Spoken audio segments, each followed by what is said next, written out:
giving you the real from A to Z surrounding the Dallas Cowboys. News, updates, rumors, transactions, takes, and more.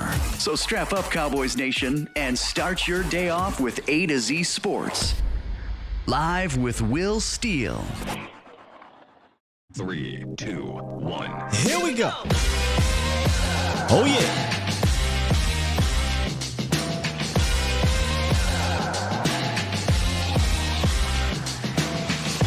Good morning, good people. Welcome to A to Z Sports Live, presented by Boston Scientific. We stream it live on YouTube. We on Facebook. And, of course, I am your host, Will Skywalker Steele. Boom! How we feeling, Bomb Squad? Mic check, 1, 2. We good to go? Coming up today,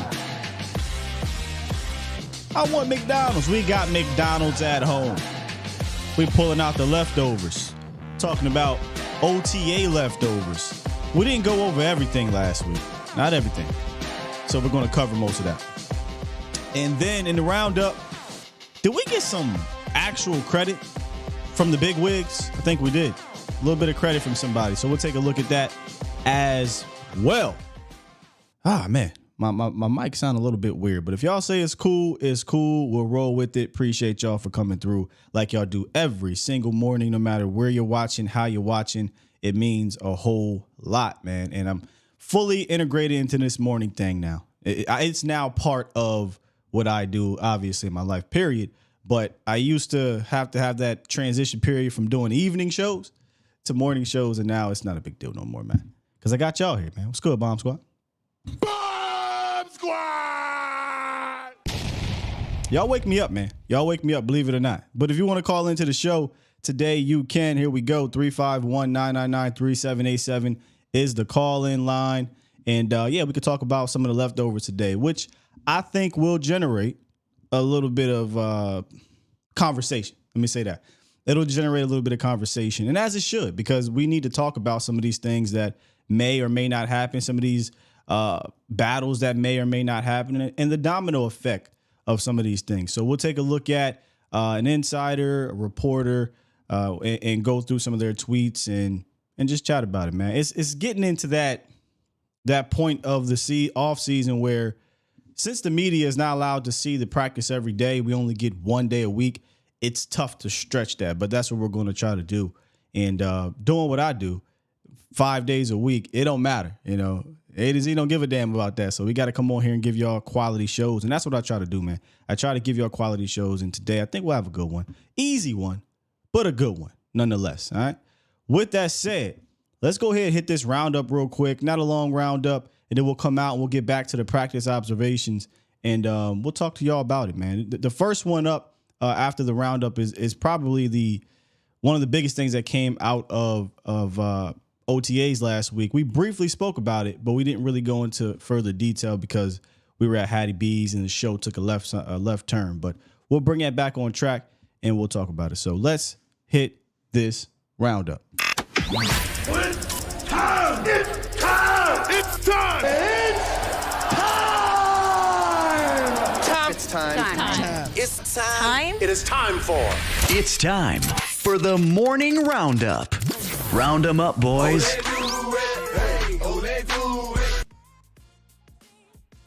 Hey, yo. Yeah, the big wigs, man. Bill Barnwell, ESPN, who I respect Bill. Does a lot of analytical stuff, a whole bunch of research. I usually don't pay for the insider thing, but he's worth it sometimes. He ranked the Cowboys as the third best offseason in the NFL. What? Look, I know you don't win Super Bowls in the offseason, as they say, but you damn sure can help yourself get closer. And for years, Dallas has never been on this side of things for years. So it's really weird to see, ESPN of all places say that the Cowboys had one of the best off seasons. And here's one of his quotes. they filled two key holes in their lineup by trading for veterans Brandon Cooks and Stephon Gilmore. The new acquisitions will be paid a combined $22 million in 2023, but I'm not sure they'll be around in Dallas for years to come. But given that it cost only 2 fifth-round picks and a 6th-round selection to add players in their prime to a championship contender, this certainly feels like a pair of well-timed additions. End quote. See, I think a lot of people gloss over that one part he just said there. I do believe Cooks and Gilmore are not out of their prime. Well, Scott Gilmore was a defensive player of the year. That's his prime. You're right. But he is still playing like a top cornerback in this league. Point blank, period. Yes, he's up there in age, but he is not a liability because of his age. He's not a liability, period. And then Brandon Cooks is 29. People act like Brandon Cooks is a 36-year-old Terrell Owens. No, he's 29. He'll be 30 here soon. Said this, a couple days ago? I don't know why, man. I mean, maybe Bill Barnwell could talk some sense into the rest of his compadres here, but it feels like Cooks and Gilmore, their additions are still flying under the radar, which as Cowboy fans, we kind of like that, right? Because every move we used to make seemed to get overblown. But these ones here don't seem to be getting talked about as much. So, hey, cool. Keep it on the low. Fine with me. And then next thing you know, the Cowboys roll out a 13-4 season and they're real players in the playoffs because of these additions. But he doesn't really talk about anything other than these additions and get rid of guys like Ezekiel Elliott and then moving forward what to do with a CD Lamb and whatnot. But doesn't really talk about their draft, which I think in regards to Mozzie Smith in general is another massive addition to this team. Also got to talk about bringing back Jonathan Hankins. Man, the Cowboys have put together a very solid, very, very good quality offseason, and I can say that for the first time, I think, in quite some time. Feel good about it moving forward. So that's what we got in today's roundup, and we know what Brandon Cooks and we know what Stephon Gilmore, what they're going to bring to this team. We know where they're going to be slotted at in this team. But it's the incumbent guys. It's the guys that were here prior to them that I think will make the most or have the most question marks of where they're going to be, what they're going to do, and is there going to be potential position battles? Is it going to be domino effects because of where they're at? And that's what I want to talk about today in our practice observation, leftovers. And I want to start with Michael Gehlken and his tweets, really just a couple tweets, but one of his tweets about none other than Kelvin Joseph. Here we go.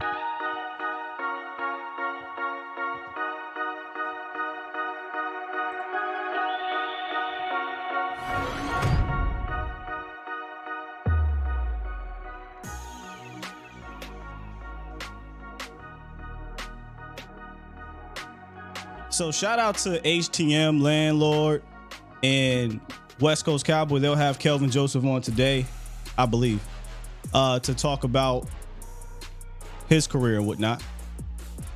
But coming out of the first week of OTAs, the media had an interesting nugget on Kelvin Joseph. And a lot of the attention kind of centered around him being the safety. But then I kind of went back and looked at not just Michael Gehlken here, but John and other people. It was more about nickel corner. Here's what Gehlken had to say. Cowboys cornerback Kelvin Joseph saw action in the nickel spot. He broke up a pass intended for Cavante Turpin. He could have delivered a big hit on the next play, but laid off in spring, showing consideration from Mike McCarthy's pocketbook. What he means by that is he was fined the last 2 seasons for being extremely too physical in these parts. So apparently Gehlken caught up with Kelvin Joseph. And here's one of his quotes from his article. He says, quote, in fact, I'll bring it up for you. Having this opportunity to play nickel, it means a lot to me. It's a big change for me and an advantage because of my capabilities and what I'm able to do. I'm just going to show the coach that I'm available and he can rely on me to play the position whenever he needs me to. I'm going to take the position that I'm in and make the best of it. You know, we don't really hear from Kelvin Joseph a lot. And I know people don't really care about what some of these players have to say. But I'm looking for baby steps from Kelvin Joseph. Accountability from Kelvin Joseph. And that's kind of what he gave Michael Gelkin. He also went on to say this right here. Quote, just being able to learn from everybody and learn from my mistakes. That makes me more mature. Like me getting benched last year. Not getting mad about it. Just using it to get better this offseason on my mistakes and my reason on why I couldn't play last year or why I was benched or why I gave up passes. This offseason was a whole different focus to come back better, faster, and stronger than what I was last year. End quote. So Kelvin Joseph alone, this is something that we could discuss. He needs to find a spot on this team, and it's not just a special teams. He's a second round pick. I don't think his rope is as long if he's just a special teams guy. So you hear him working with the safeties sometimes, but also heard a nugget where Jordan Lewis used to work with the safety sometimes as well. And I wonder it's because they got to do similar things being in that slot sometimes. So I don't really think it's a complete position switch. I think it's just he's working with them, and that's part of their process for nickel guys. But nickel is different for Kelvin. Maybe that's the position switch that we need to talk about, because he was not getting a bunch of nickel snaps. He was primarily a boundary corner, and that will no longer be the case anymore because Diggs and Gilmore are the guys, right? If we go look at the cornerbacks here, Diggs and Gilmore are the guys. We know that Deron Bland can stretch out there, and he showed better tape than Kelvin Joseph did out there.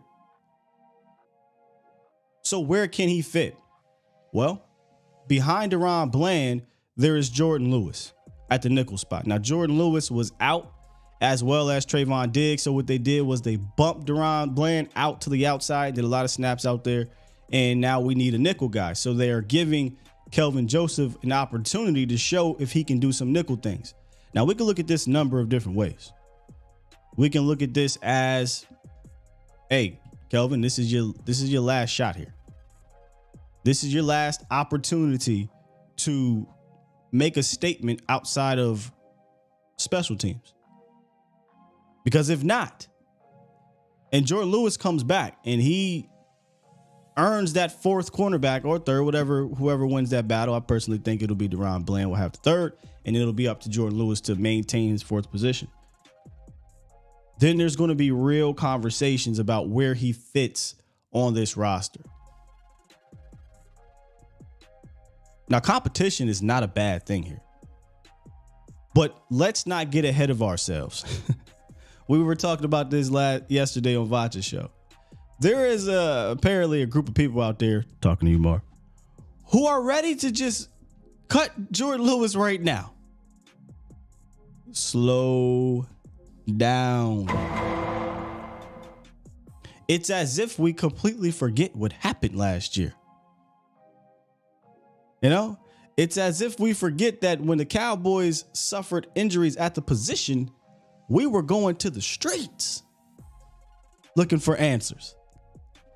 So why on earth would you want to cut depth at the position right now before you even go see what that depth can do, what that competition can breed? Slow down. Let these guys get to camp. Let these guys battle it out. Let these guys figure out where they will slot in. And then you make that decision. Maybe you don't have to make the decision to cut a Jordan Lewis because he came back in and he's fine. But if Jordan Lewis comes in and gets beat by Kelvin Joseph, gets beat by Nahshon Wright, gets beat by Eric Scott Jr., then maybe you got a different discussion. Me personally, I think the odds are very slim he's going to lose out to all three of those dudes. But even then, if he is beat by one of those guys and he's your fifth best corner, so what? Why would you get rid of him for who? Nahshon? Not doing that. Unless Nahshon, if Nahshon can't beat him, then no. For who? Who's one of the backup guys down here? Miles Brooks? No. I can get Miles Brooks on a practice squad. Eric Scott's gonna have he's a draft pick. You know how I feel about the draft picks. They're gonna be on this team.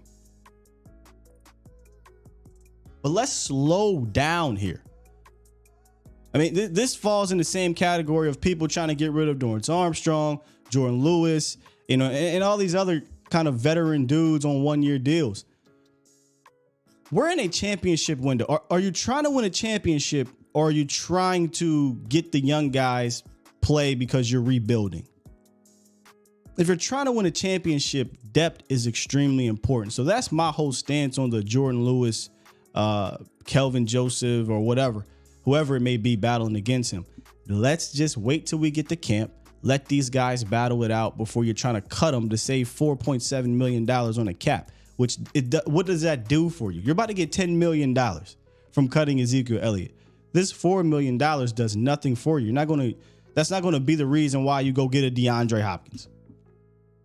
It's not going to be a reason why you extend a Trayvon Diggs. It has nothing to do with it. Or CeeDee Lamb, et cetera, et cetera.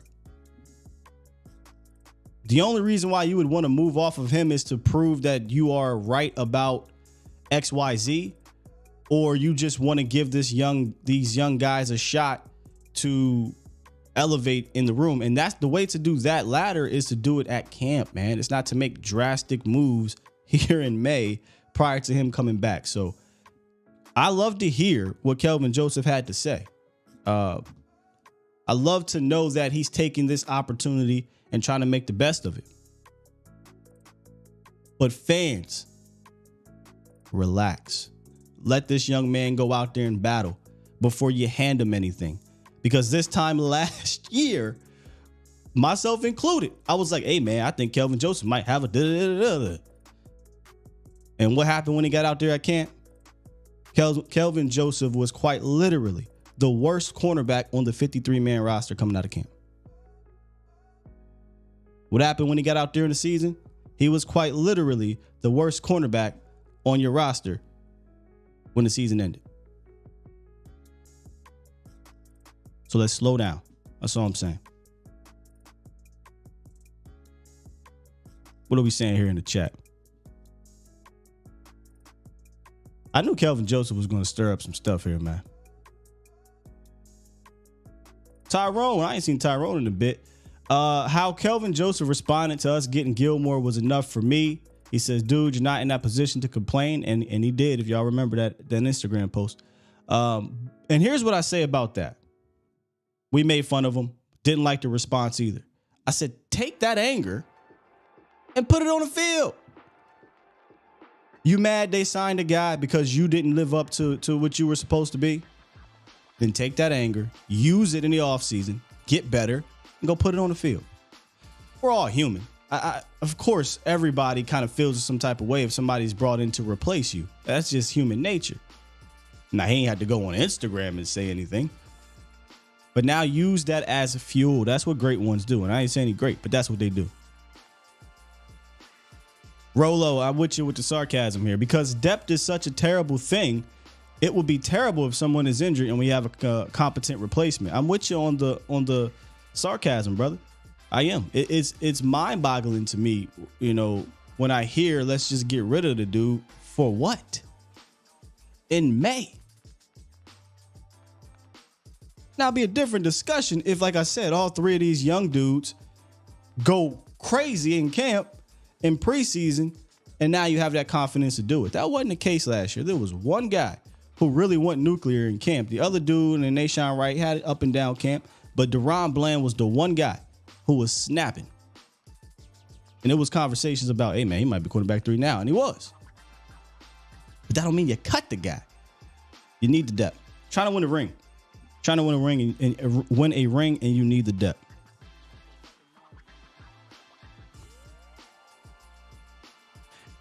Chris, you rolling with this bit here. Shout out to We Don't Wife Them 304. Super chat. Dropped a super chat and said, I like the number one Kevin Jeffrey in honor of Marv. Mark said he's a special teams player, and that's it. That's basically what it was last year. Tyrone, this very well may be the case, and I was thinking about this too. Good point here. He said you can tell Kelvin had to lean on his abilities his whole life and never really watched film to get better himself. It's starting to show when he focused on other things like his rap career. Are you serious? So the first part of that I don't know if y'all remember this, but I have a weird memory when it comes to this team. His rookie season, it was Dan Quinn who came out and publicly said it. Now, Dan is so good at this. He could throw a jab at you in the most respectful way.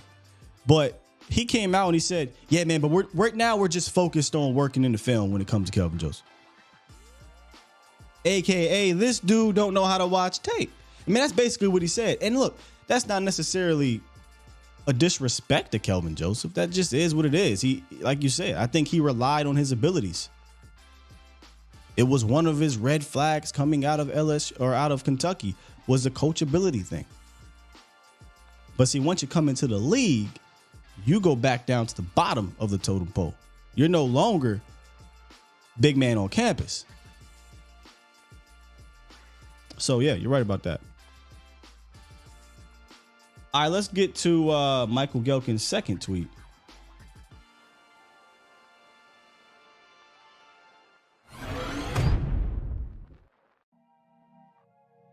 And this one right here, we briefly talked about it as well, but I don't think enough. Michael Gelkin talked about it would be a surprise if a healthy Tyron Smith does not start at right tackle. Matt Waletzko rotated there behind him after being fully cleared this month from the shoulder surgery that sidelined him most of 2022. But if the Cowboys are starting best five, that includes one, Terrence Steele. You know, there's that meme where that guy is sitting at the table and he's like, change my mind or whatever. I legitimately, like, I'm not trying to fuss. I'm not trying to fight. I'm not trying to argue, but I legitimately want to hear from someone that can change my mind. Tell me why Terrence Steele playing left guard and Tyron being the right tackle is the best situation for this line.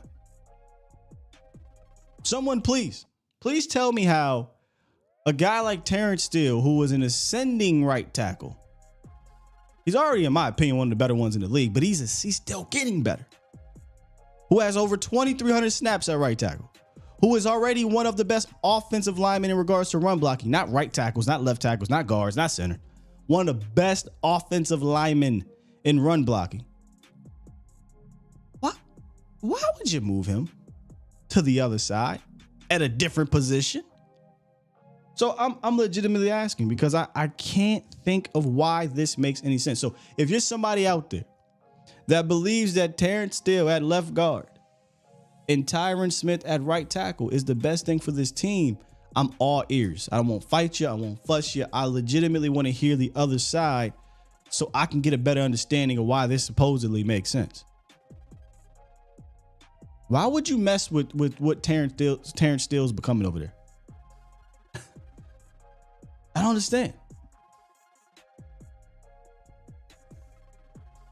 So this is potentially what the line is going to look like. I mean, who knows? It's a mystery to me. But Tyler Smith, left tackle, Tyler Biadasz, center, Zach Martin, and Tyron Smith. Make it make sense, man. And the reason why I think Gelkin feels this way, in one of his tweets above, he talked about how this was his tweet quote. What is the over-under on number of snaps Cowboys offensive lineman Tyler Smith plays at left guard in 2023? Should be on the under. Left tackle is the focus. And then he went on to talk about the guys who were starting on Thursday's practice. Now, Zach Martin was not there. Terrence Steele obviously did not participate in that manner. So they had used Josh Ball at right guard, Forniak at left guard. It bugs me, though, when I see, and Michael Gelkin, man, he's plugged. He knows some things, man. When he says he expects Tyron to be right tackle, I'm praying that this is just a smoke screen. This is just McCarthy kind of doing this whole, y'all remember during COVID where, oh yeah, we're going to do the blue-white scrimmage, and they didn't do the blue-white scrimmage. They just showed us zoomed in players. Like we knew how many freckles a player had because that's all they did. It was ridiculous. Like, I'm hoping this is a swerve. Because I still believe, matter of fact, let me say this. I would much rather, Because we know the best lineup is Tyron left tackle, Tyler left guard. But I would much rather Tyron Smith be a swing and they find a left guard situation as opposed to Tyron Smith being my right tackle. If they're not going to put Tyron at left, I'd much rather him be my swing. Because either way, I think you're hurting your team. I think Tyron playing right tackle and Terrence playing left guard's hurting your team. I think if Tyron is your swing guy and they don't go get a left guard, it's probably hurting your team too. Pray for me. They're going to drive me crazy if we start this season with Terrence Steele at left guard, man. Crazy. Anyway, can somebody talk me into this? Let me see here. I'm not seeing anything as we speak. Make it make sense, man. Got our first caller today, though. Got DJ on the horn. What's good, DJ? Hey, good morning, Scott. How you doing, sir? I'm doing fantastic. How are you? Oh, great. Keep waking up in the morning, man. Can't complain. Right. Now, I'm just adding some food for thought because I believe Tyron left tackle, Steele on the right tackle, that would be the best way to go.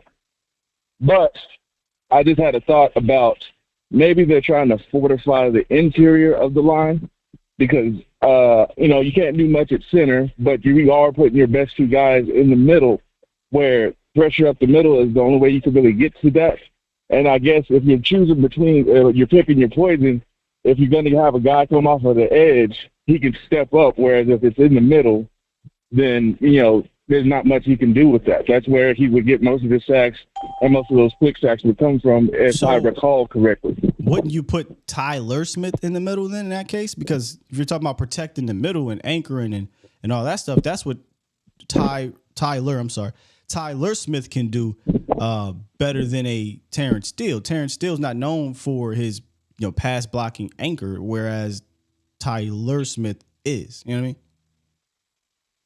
Fair, and I guess the way that I'm looking at it, and again, I'm trying to play devil's advocate for something that I don't feel should happen, but at the same time, maybe it's the technical side of it, right? They'd rather have Tyler on left tackle, and then Tyron, maybe they can still consider him a better pass blocker than Terrence. Which, I mean, of course, the numbers wouldn't show that. The film wouldn't show that with what he came back with last year. But if they consider him still, then I guess they would technically put Terrence in the middle just to have that extra nuance and technique there. So you're not really trying to change my mind. You're just trying to figure out how this makes sense. See, I could make it make sense. I could make anything make sense. I'm actually trying to legitimately hear from someone that believes in this. Like, hey, man, Terrence Steele at left guard it will work because you don't even believe in it. You try to talk yourself into it. Like I'm trying to do. I'm trying to talk myself into making this make sense so that, I can be okay with it because I'm not okay with it. I'm actually trying to hear from somebody that legitimately believes. At the end of the day, logically, it doesn't make sense. It doesn't make sense. You have a lot of things logically don't make sense, but some people be like, hey, I believe in this. I'm trying to hear from somebody that legitimately believes Terrence Steele at left guard is the best, concoction of this offensive line. Like, can somebody really tell me that is and then give me the reasons to why? Fair enough. I can't do it. I tried. You try to talk yourself into it. No, I'm with you. I'm on your side. I'm trying to talk myself into it, but I don't want to. I want somebody that believes in it to say this makes sense because, or not make sense. I could make it make sense. This is the best reason or the best lineup because. That's all. Because it doesn't make sense to me. No, it does not. It does not, man. And I thought it was crazy when I heard it, but I'm like, we've seen a lot of them do a lot of things we thought was crazy that, halfway worked out, but there's just as many that did it. So, we'll see. We'll see, man. Let's see if I can appreciate you, DJ. Let me get some more callers on here. See if I can get somebody to There we go. DJ, you live. Or not DJ, Lamont, you live. What's good? Oh, man. So I got an idea. So it's not even an idea. It's more so an observation of why Terrence Steele the left guard should going to pique your interest. So think about it like this. You remember when Zach Martin first came into the league? In college, he was actually a right tackle. They moved him inside, and he became a Hall of Famer. Well, he's on track to be a Hall of Famer. Now, what they're doing is, it seems like they want to take him, Terrence Steele, move him to left guard and see if they can't replicate the same thing with Terrence Steele. You know what I'm saying? So I'm trying to go on and like get you to see it from the standpoint of what they may be trying to think and what they're trying to do. Why is this doing this?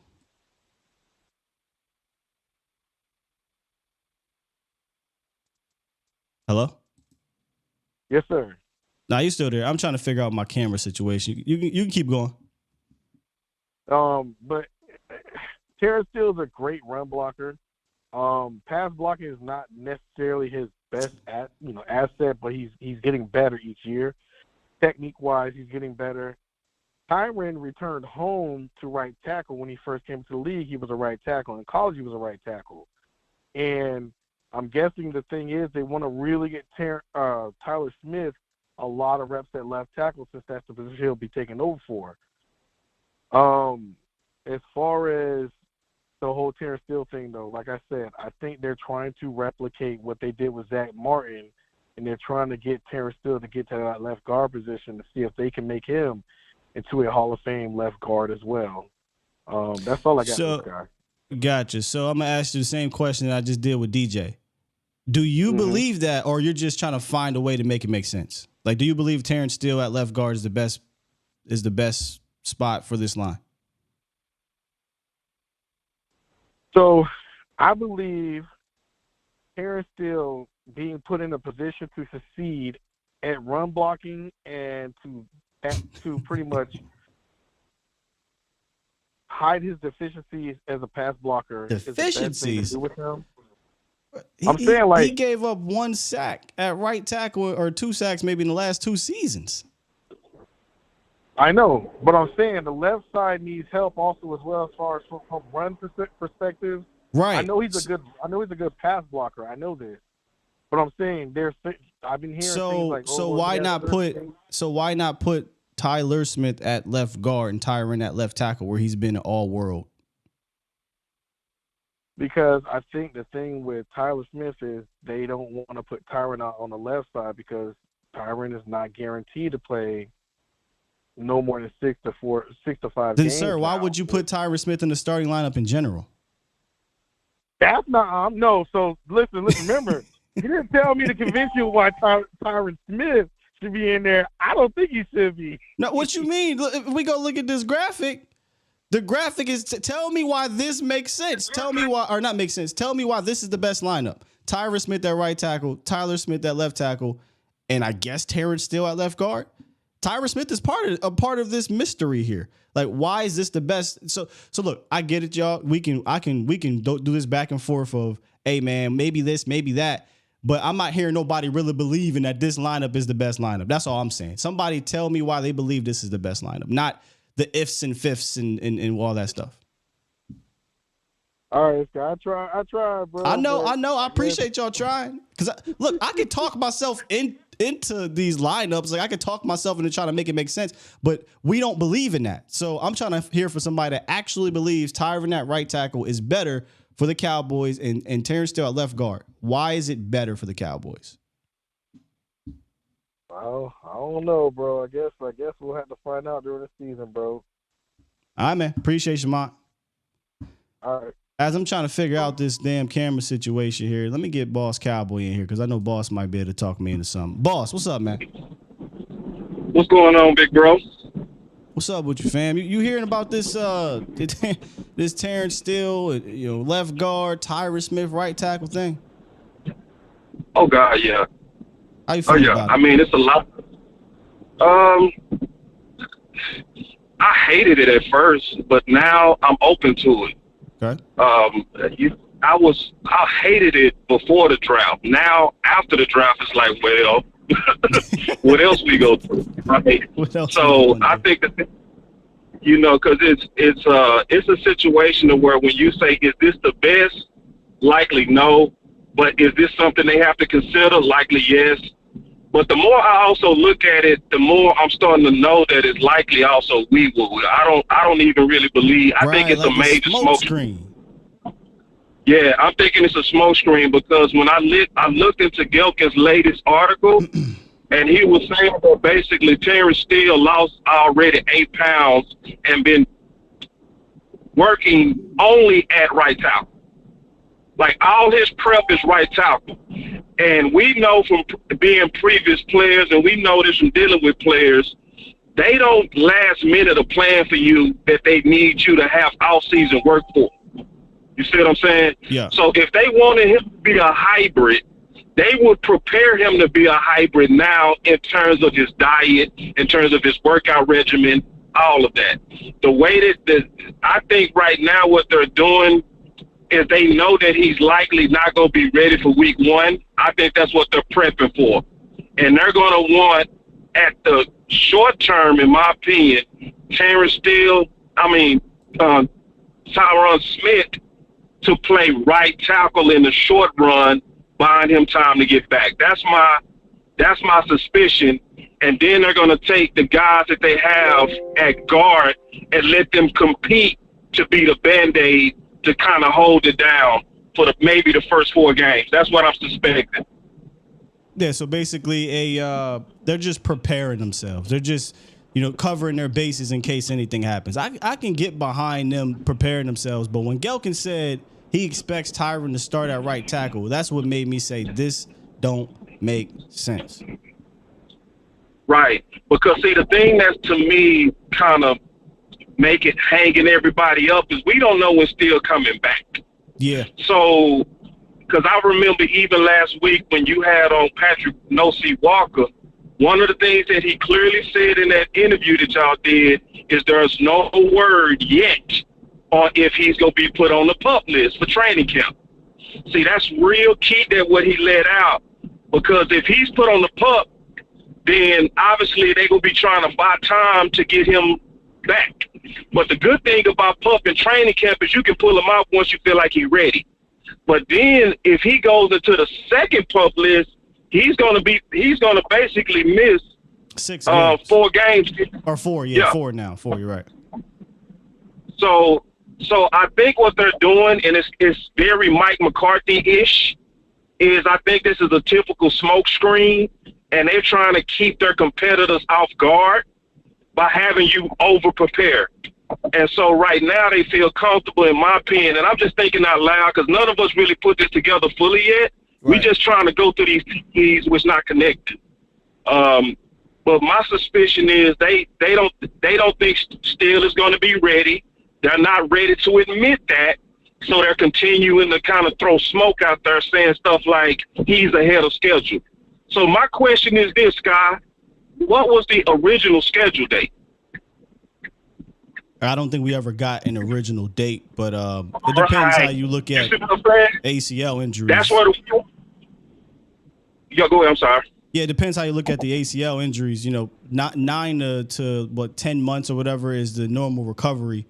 But it depends on the position, I guess. And if you're talking about Michael Gallup ACL, I think it's different from a Terrence Steele ACL in regards to coming back. But yeah. Well, see, they keep saying ahead of schedule, which means they have a schedule. But we don't know what that original date is. So just like they did with Clark, they said when Clark was drafted, they said we expect.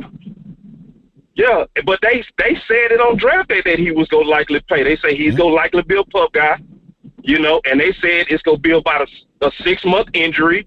And they had it perfectly timed that he was going to play. And they said he was going to likely play when he was drafted. So I think with all of these guys, whether they're a receiver or even an offensive lineman, after you heal and after your surgery is over and you start your rehab, they start being able to put a timeline on your return. So they know what that date is. They just not saying it.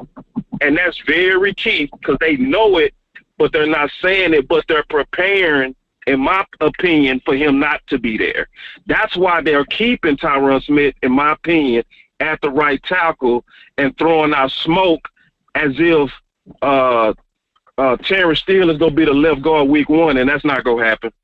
I'm certain. And then when I think about it even more, this is if he end up on that PUP list, what's gonna likely happen is what I think Patrick No.C. Walker said on your show Thursday. Because if he end up being on the PUP list for the season, well, how do you even prepare him for left guard? You can't. So that means he gonna have to play his most natural position, which would be the right tackle, and then that would move Tyron Smith to permanent swing once he's back and ready. And it makes also sense on his contract, right? Because his contract is incentive based. So you want him to make the money early from being a replacement for still not being there. Then when Steele get back, I think they gonna move him to swing. Say, hey man, you made some incentive money. We appreciate you being the guy that's ready to step up if anything happened to our tackles, and they gonna move on. The only time I think they would actually really consider Steele at left guard now, after I really spent a lot of time on this, I think the only time it's gonna really happen, it would have to be a meltdown at left guard between Ball, between Chuma, between Forniak. Like, all the guys that they have in mind would have to just be disasters. Yeah. And honestly, I don't even see that happening. Let me tell you another reason why I think this is potentially could be irresponsible. It's very early, right? We're just talking about things that are in May. You know, we can get to camp in 2 months and this thing is back to being normal. But there is almost 100% certainty that Tyron Smith is going to go down if he's a starter, right? Like, that's going to happen. At the very minimum, he's going to miss 3 games, and that's on the light side nowadays. It's closer to 6 to 10 games. So, if me personally, I would want to see if Matt Waletzko can be a guy that we can count on as a swing, because when Tyron goes down, Matt Waletzko likely becomes your most important offensive lineman now as a swing guy, because if injuries start to pile up, you need to be able to throw a guy up in there that you can rely on. And right now, we don't have too much tape on Matt Waletzko, but they say, you know, McGelkin said he rotated in there behind a Tyron Smith. But I would be using this opportunity right now to keep Tyron on the left side, play my man at left guard, and see if Matt Waletzko can get some quality reps at right tackle. Or if they want to keep Tyron so bad out there, then see if Matt Waletzko can get some left tackle reps as well. But Matt Waletzko needs to get every opportunity to grow, because he may be counted on sooner rather than later. Facts. And so one thing, at first I wasn't agreeing with Tyron Smith back at left tackle, but I came around for one reason. I came around because I came up with a different solution, because the reason why I didn't like it was because of what you said earlier, is the likelihood of an injury to Tyron Smith, right? Yep. So if Matt Waletzko is your left tackle and Tyron Smith is playing your left tackle, that means that you having Matt Waletzko protecting Dak's blind side, and then we all scared, right? But the solution then becomes Tyler Smith. What you have to do in that scenario, if they was to move, in my opinion, Tyron Smith back to left tackle, is you have to still, throughout the whole season, continue to cross-train Tyler Smith. Because then if Tyron Smith goes down, you have to be in a moment ready to move Tyler Smith back to left tackle, and then put your best guard at left guard, and then hopefully by the time you have Steele back and that right tackle is still in place. So that I came around to the left tackle idea when at first I wasn't for it, because of the injury history of Tyler Smith. You know, but with the flexibility of Tyler Smith, they can get it done. They would just have to go into it with a plan that we have to cross-train this left side player more than anybody. Yeah, that left side player would have to be that guy. I was the same way going into the draft. Like, I'm like, look, I mean, Tyron can play left tackle, but as a swing, because I want to come out this draft getting a guy I can partner with Tyler on that side, and I don't got to rely on Tyron. But once the draft was over and you didn't do that, now the conversation shifts back to what is your best unit? And technically speaking, your best unit is Tyron at left tackle, in my opinion. That's the best unit. Yeah, I came around to that. I promise I wasn't for that, but yeah, I think with that is your best, with the extra cross training. if you're not going to cross-train Tyler Smith, then keep, in my opinion, Tyron Smith at right tackle. Yeah. Because then that makes Lesko your emergency for right tackle, and then Dak blindside is still protected. And that's very important, to cross-training, because he didn't do that last offseason. He was primarily left guard. I didn't see him take any left tackle snaps at camp. I think It was Pat who said he didn't either, and then he kind of got thrown in the fire. Now, some might argue his cross-training was the experience he got in his rookie year. I say you're never done developing, though, so continue to develop and practice out there, even if he is going to be a left tackle or left guard, kind of cross-train both of those sides, because he played both last year. He was using both, so. Yeah. And it's a lot of teams that do it, and we're finally starting to come around as a fan base to that, because we was one of the last to come around to that. But I think when Tyler Smith had to go play left tackle and we saw he only got those left guard reps, all of us took a deep breath and said, you know what, going into next year, give him reps at both, because especially if you're trying to count on Tyron Smith. If you're not. The problem was you didn't go out and get a swing last year. You didn't. For months we kept saying, go get a swing tackle. If you're not going to play Tyler Smith at left tackle, go get a swing. What happens? Tyron goes down. They're forced to play Tyler at left tackle. They dropped the ball there. This year, they should learn from their mistakes. They don't really have a swing. They said we're going to count on Matt Walesko to develop as our swing. Cool, but just in case, you better continue to develop Tyler Smith at both spots, because you don't really have a sound replacement at either one of those spots. No. Well, I'm going to go ahead and cut it short. I want to be courteous to your other callers, but obviously this is a very in-depth conversation that should take a lot. It's going to take a lot of time to get through all of the options. But, yeah, I'm going to pause it right here, but thanks for taking my call, big dog. Always, man. Appreciate Boss coming through. And actually, he held it down a lot better than what y'all think, because I'm back here trying to figure out this camera situation. So he allowed me to try to figure that out. But something is still wrong. Not really sure. So probably going to do the show mostly like this until I get a hold of what's happening. Here's what I do. I was going to go to Aisha's tweets, but we got 1, 2, 3, 4. 3, 4, 5. I got 5 callers on the line. So we're just going to rock with these calls as I continue to still, let me turn that off here. Continue to still try to figure out why my camera went out. All right, let's go to Noel. You are live. What's good, Noel? Hey, what's up, Steel? How you doing, man? I'm good. Sorry for my camera situation, but I'm straight. What up?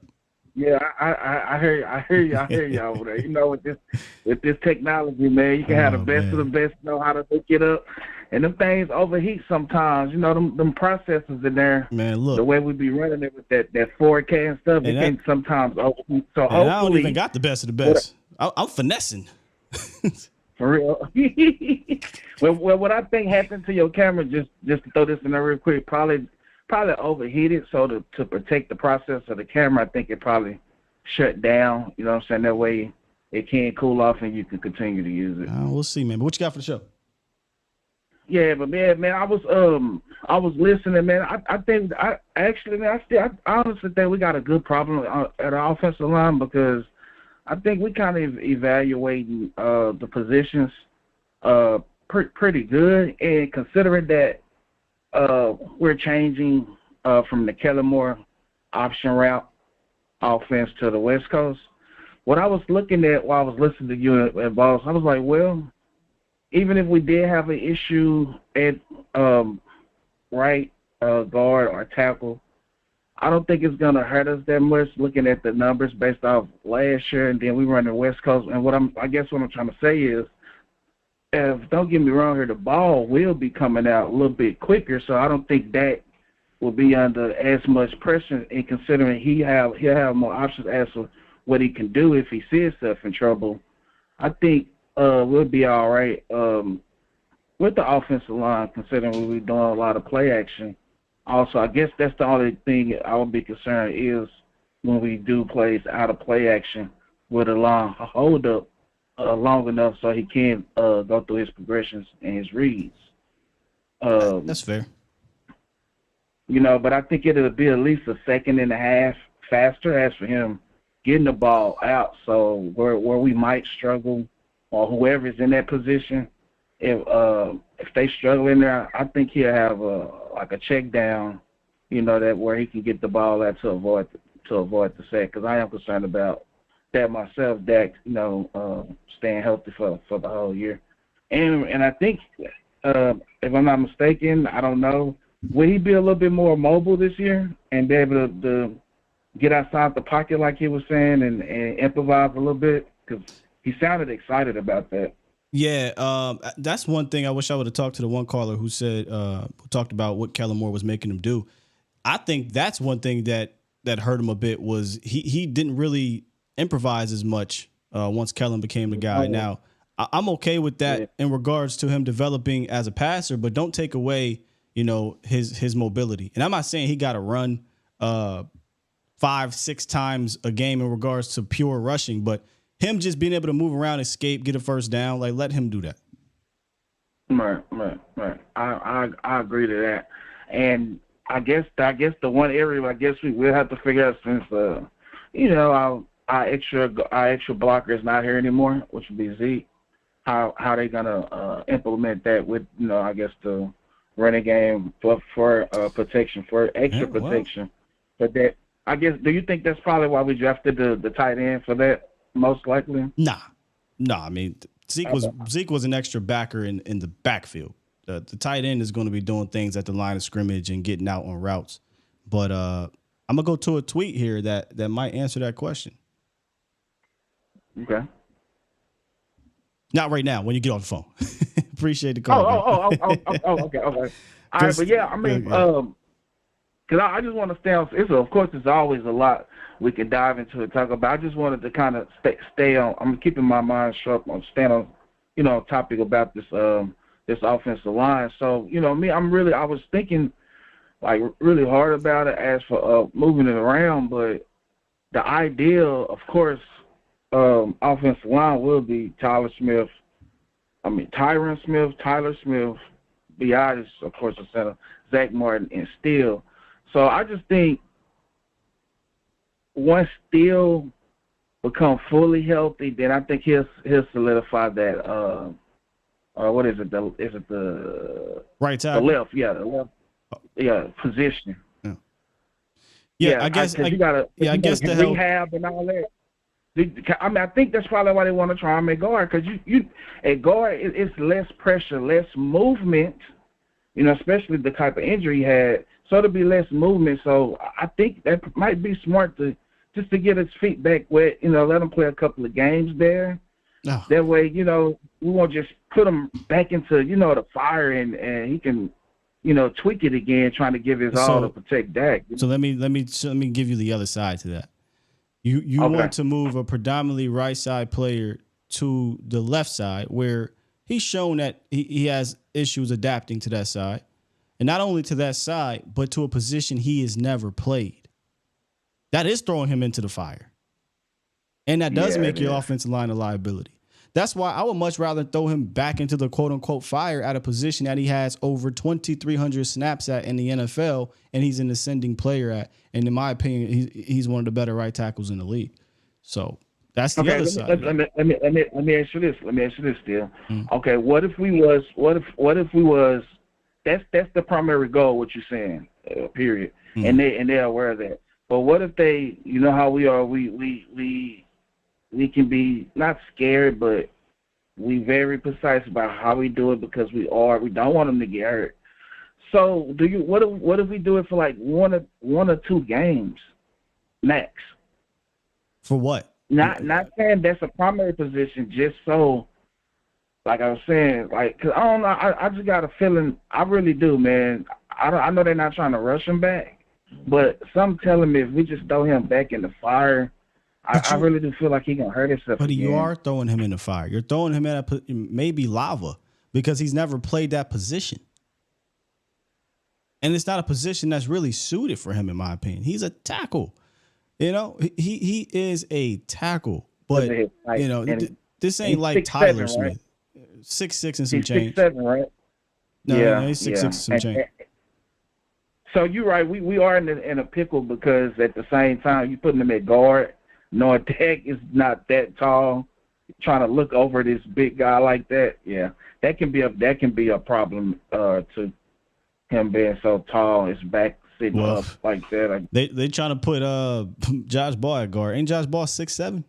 So, you know. Yeah, oh yeah, Josh Ball. He's a big guy also. Yeah, but slow and slew-footed and clumsy and strong, but big, but not strong enough. I don't want to talk bad about Josh Ball, man. We already did enough of it. I'm just talking about the height. I'm just talking about the height, Noel. I'm just talking about the height. Yeah, but you know what? Like I say, since we are doing West Coast, our offense, it'll be ran a little bit different, and our timing system on how the passes will be getting out and who they're going to, considering we do have fast options now. We do have, of course, we got our CeeDee Lamb, we got Brandon Cooks, get off the ball quick. They say Gallup get off the ball quick. That's cool, but we also have, I don't want to call him a gadget guy. We'll see how he transitions, which will be Turpin. So knowing we have Fat, and then, of course, Tolbert. So I think having these weapons that have a burst speed off the ball, I think that'll help us with whatever I guess we decide to do temporarily at that position. Let me just say this. Or whatever. Dak is adapt to playing in front of not the best offense lines in the world. Like, so if they decide to do it, look, it is what it is. We just got to get behind it and hope for the best. But, I don't necessarily worry about him dealing with it. I'm just trying to find the best situation for the Cowboys, and then the in case of emergency type situation where Tyron goes down, because that happens a lot. If we're being completely honest, and I'm gonna end it on this call, Noel, or on this Noel. Okay. This is very similar to Jason Witten. You could argue maybe Sean Lee, but even Sean Lee probably might have been playing at a higher level at that point. But it's very similar to, hey man, we love these guys. They did a lot for us. We're going to bring them back. But is it really the best thing for the team? And I don't know that it is. This all could have been eradicated had they just elected to walk away from Tyron and then continue to rebuild the offensive line. But they brought him back, and now they're bringing him back. And I think they're putting him at right tackle, which is making things more muddy than it is, in my opinion. But and I agree with you to a certain extent, and I appreciate your take on how you feel about that, because in this particular scenario, and I love you, man, but I hope you are wrong, and I'm do sure too. You hope me wrong. Hell yeah, of course, right? Bro, if we roll out Tyron Smith at right tackle, obvious, but of course, that's why I love you, bro, because you state the obvious. Yeah. And of course, that's why the Cowboy Nation sometimes you guys don't take Sky message the wrong way, because he's giving you the scenarios, and of course he don't want it to happen. But if it don't happen, then guess what? We win. It's a win-win. Right. Perfectly said, man. Perfectly said. Appreciate you, man. Oh yeah, no problem, man. You take care. You have a wonderful evening. You as well. We got the camera back working now. We straight. Yeah, look, man, there's a ton of I told you so guys in our fandom. I can give a damn. I just take data, figure out what's the best way, give my opinion on that. If it works out, fine. If it doesn't, sometimes, most of the damn time, I want to be wrong about certain situations. And this would be one. If this is the offensive line, I'd be scared as hell. Yeah, I'd be scared moving forward.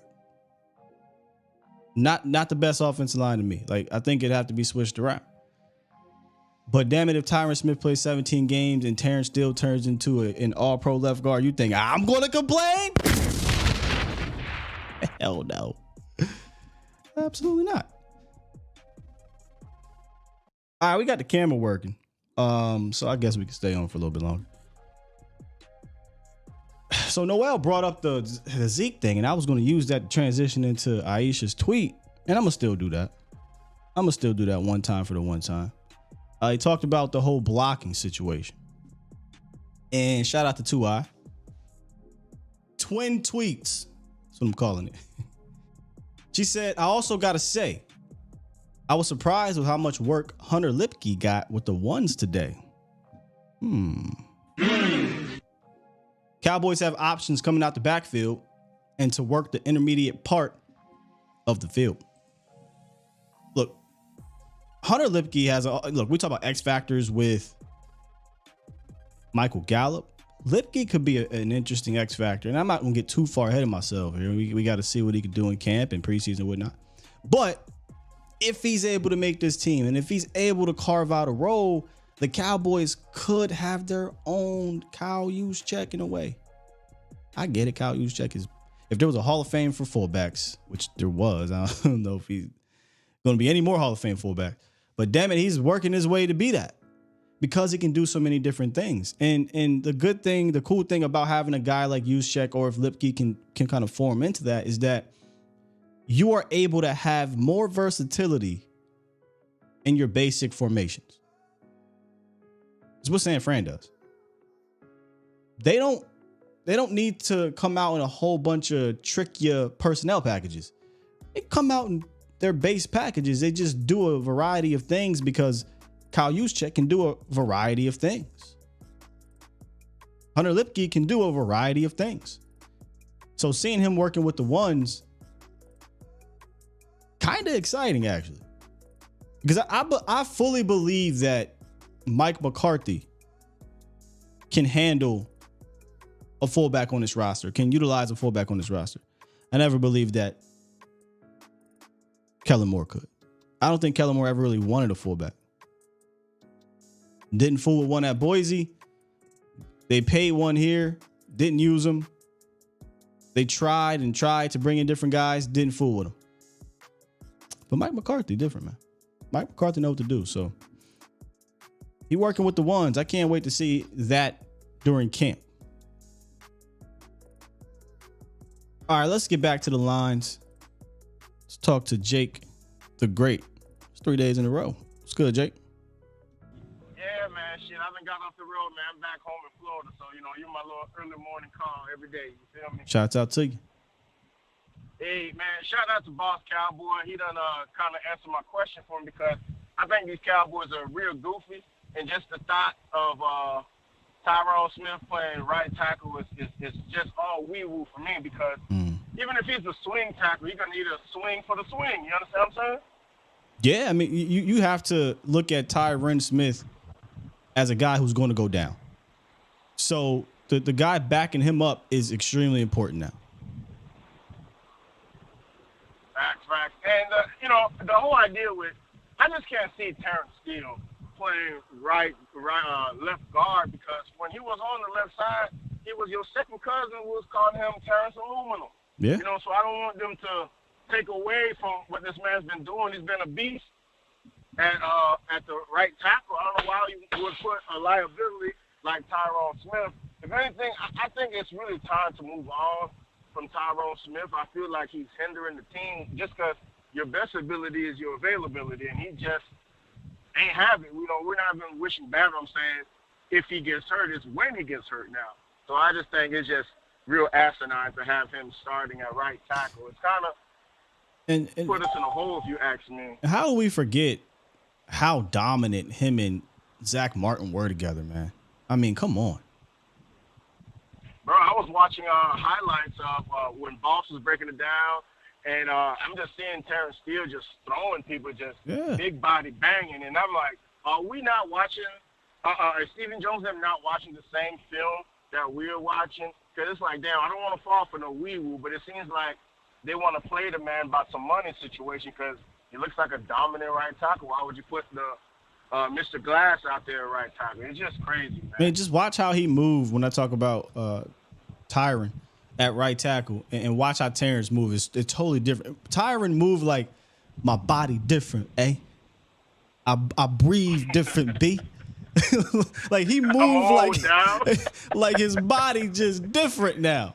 And he got to beat you with his mental. He got to beat you with his experience.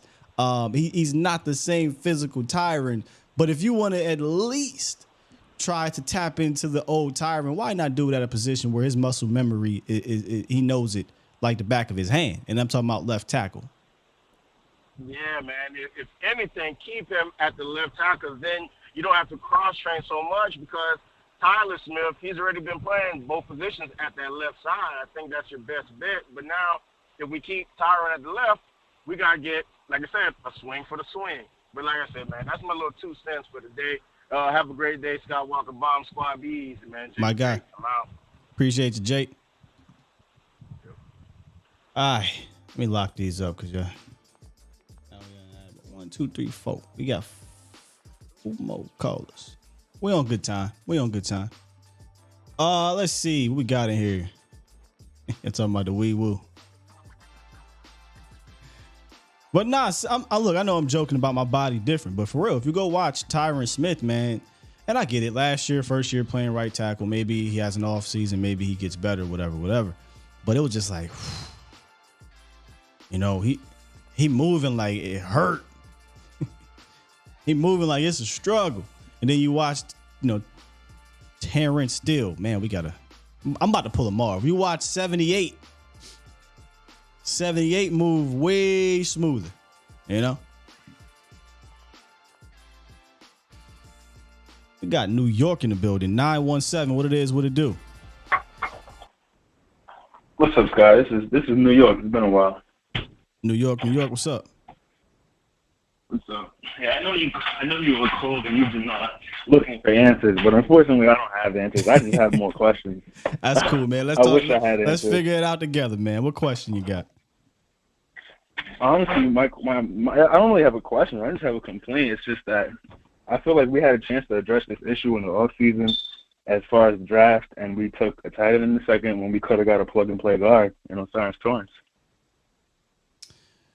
Well, I mean, we've definitely discussed this ad nauseum. I hate to complain about spilled milk because you can't put it back in the carton, but right. Yeah, I mean, we even if it wasn't Torrance, right? Like you did have an opportunity to address it earlier than the 5th round, and from the sounds of it, and I like the prospects of Asim Richards, but from the sounds of it, he's behind Fournier, he's behind Edoja, and then there's Richards.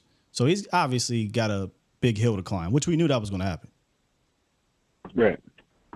And I guess I actually do have a question now I'm talking about it. Now that, like you said, we can't cry about spilled milk. It is what it is. We're dealing with what we're dealing with.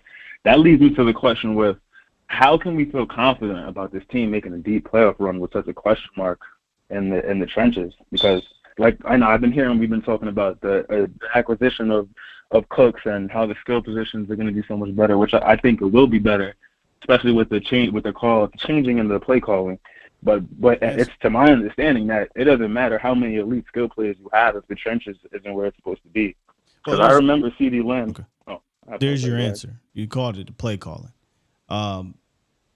Question: do you know who the 49ers left guard or center is?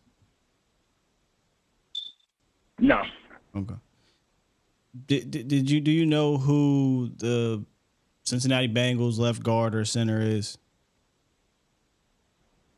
No. Right. Now we can talk about the Eagles. The Eagles are they're pretty stout, but Stoutland is one of the main reasons. They have the best offensive line in the league. True, but Stoutland I think is one of the main reasons why. Here's what I'm bringing up. I think just because you have question marks up front, mostly at left guard, if we're being honest, doesn't mean that you still don't have a good enough offensive line to get the job done. Now, if you want to argue we don't got a dominant offensive line, I'm not going to argue with you with that one. But when I look at this, and if Terrence comes back, I think you definitely have a good enough offensive line to get the job done, especially if you have a play caller and an offensive line coach that's on the same page and that knows how to mitigate your weakness up front. Because for years I've been saying, look, you don't have to have 5 Pro Bowlers up there. You don't. Nope. You just need to know how to dial it up, how to put those guys in the best position to win or have the advantage or what have you. And you can get by with this offensive line. So that's why I still feel comfortable. That's my problem. That's my problem still. I don't feel like we're going to get to where we're trying to get to just by getting by in such a key position at offensive line. What I mean by getting by is you can still win with this team. You can live. No, let me you can live. Let me use the word win. because I see you're holding on to it, and I appreciate that because I do that too. You can win with this offensive line. Let me say that. I have a question. Would you say this offensive line is formidable? Because I'd argue it's not even a formidable line. I mean, formidable and dominant are the same family. That's why I said I'm not going to argue with you if you want to say it's a dominant or formidable, scary offensive line. I don't care about it. I don't need it to be because it's not. What it is, though, is it's a good enough offensive line to win. And now I need my coordinator, I need my offensive line coach, and my game plans to aid them. Just like I need my coaches to aid all players. Like, you're not going to put out an offensive line with 5 Pro Bowlers, but I promise you, New York, definitely not. If you go look around the league, you will still rank this offensive line in the top 10. Easy money. So if you tell me with the questions we have, yeah, every team has questions. Here's the thing: we're living in an off season in May 31st. We're diehard Cowboy fans, so we're talking about every little thing about our squad because that's what we do, right? We're trying to figure out how to cover up all the holes, all the chinks in the armor. It's not really possible, but that's what we do. But if you go across the league, every team has question marks. Do you think they're just saying, "Oh, we got this question mark here"? We're Eagles, for instance, or the Chiefs, who have question marks maybe here or there, or whoever that you believe is a top team. You believe they're saying, "Well, we're not going to be able to get it done because we have that one question mark on the team"? No, right? No, absolutely not. Right. So look, I hate to be the guy, but this is the Dallas Cowboys still. You know, it's a little different over here, man. It's different here. Right. No, not every other team. No, but I'm trying to I'm bringing context to the conversation where just because I'm questioning the left guard spot doesn't mean I'm questioning this team in general. Right. Yeah. That's where we disagree. That left guard hole is like the biggest question mark I have for this team, and I feel like if that small situation can derail everything we want. Because I remember. No way. Look, let me tell you this, New York. Let me tell you this, New York. If that derails you, you ain't the team you think you are. Wait, so still, you're gonna sit there and tell me, brother, that say we go out there and we start Chuma Edoga, hypothetically, and you're telling me that someone can't pick up Chuma Edoga and sit him on top of Dak Prescott's lap, which will destroy the whole season. No, you're going super hyperbole. Look, Chuma Edoga is not some crazy left guard. Neither was Connor McGovern. Neither was Connor Williams. And he'll have a Tyler Biadasz on the side, a Tyler Smith on the side. If the Cowboys can't overcome Chima Edoga or whoever the hell is at left guard, we got way bigger problems, bro. Like, look, man, I'm all for questioning this line, but I'm damn sure not about to question the team because of left guard. Like, I don't even know what the word is for it, but I think we're just going a bit too far. This is still a very good team that it'll come down to coaching and finishing. And like I said with the other caller, I watched Dak Prescott be able to maneuver with way worse offensive lines. This line is not a bad line. We're questioning the depth. We're questioning the question marks because we don't know yet. Right. But if you can't win with Tyler, Zach, and Terrence, then what are we doing? You're talking about Tyler Smith, an anchor, right? Young, up-and-coming anchor. Tyler Biadasz is one of the better centers in the NFC. Zach Martin is Zach Martin, and Terrence Steele is one of the best right tackles, I think, in football. You can't win with that. Sorry to cut you off. That's my point in me. That's my point exactly, Phil. And this is with the utmost respect for Tyler Smith, because that man's a dog, and he's going to be a dog. But guess what? He was in Dak Prescott's lap, and that's the reason why Dak Prescott was injured last year. Yeah, week one, but yeah, you're right. It almost derailed our whole season. Well, we ended up finding out it helped our season in a weird way, but yeah, he absolutely in week one. But Tyler Smith developed, and by the time we got to the end of the season, Tyler Smith was a guy you counted on. So I'm not talking about Tyler Smith in 2022. Yeah, he's not in question. I'm talking about Tyler Smith in 2023. Tyler Smith, Tyler Biadasz, Zach Martin, Terrence Steele. You can't win with that line. It is bigger issues than your left guard. We could definitely win with that line, and we all know that line's not going to last. You see the issue? You see the problem? We can't sit there and act like that's going to be the line for 17 games, because it's not. So we're going to the season knowing that musical chairs is coming. We know we're about to be playing musical chairs. We're fully aware of that. Did you hear what I said? Tyler Smith, Tyler Biadasz, Zach Martin, Terrence Steele. Are you? Which I apologize. Tyron Smith isn't in there. Shit. You're not listening. You don't hear me include that man, Tyron. You got it. Damn, leave me alone. You got it. I'm just saying, because I'm like, I'm not. Well, I'm with you. I can't count no Tyron. I'm not counting no Tyron Smith. Yeah. Please let's not do that. I'm not that's just malpractice. That's malpractice. Not doing it. To expect him to be in there. But so then who are you expecting to be in there, my brother? That's the question. Terrence. I think Terrence is going. I think Terrence is going to be. He's going to be back in camp, and I think he'll be there. Like I'm leaning towards that. At left guard? No. Left right tackle. Right tackle. What they do at left guard, bro? I don't know. It's up in the air at this point. You see what I'm saying? That's my problem. Listen, we talking. I hate to be that guy. New York. I'm gonna hang up. I know you're gonna hang up on me still. I'm not gonna hang up on you. But we're talking in circles. I'm telling you, left guard is not so much of a question mark to me that I'm questioning the entire team's capability. So all we're gonna do is keep talking in circles. Left guard to you is such a big deal that you are. To me, it's not. That's where we're at with it. Right. Yeah, absolutely. Well, hey, man, go fix that. Go change your batteries in your smoke detector, dog. Oh, I'm sorry about that. Yeah, I see the chat's getting on me. My fault. Oh, yeah, they tear you up. But I'll leave you with this. The only reason I feel like it's such a problem is I feel like trenches, we address the defensive line. Our trenches are set over there. Can't say anything about that, but when you have a team like the Eagles with the best offensive line in the National Football League, and then they go and draft offensive line in the second round, that burns me a little bit because it's like that's what you do. You make your strength stronger. But so, I appreciate you, Phil. So you're bothered by the rival, not necessarily the team, your own team. Yes, because I mean, look, they had one of the best defensive line in the league, best offensive line in the league. They was in the Super Bowl. The science is sciencing. It's a science thing right there. I'm not bothered by what the Eagles did. Look, the Eagles, they're going to play who they play. We play, but we match up very well with the Eagles. I'm worried about what the Cowboys can do, and I think the Cowboys can absolutely win with this line. I'm not going to go that far. Man, still, I appreciate you taking my call and going in circles with me because I know you do this all day with a bunch of fans, so I appreciate you taking the time. Salute, New York. Appreciate you, man.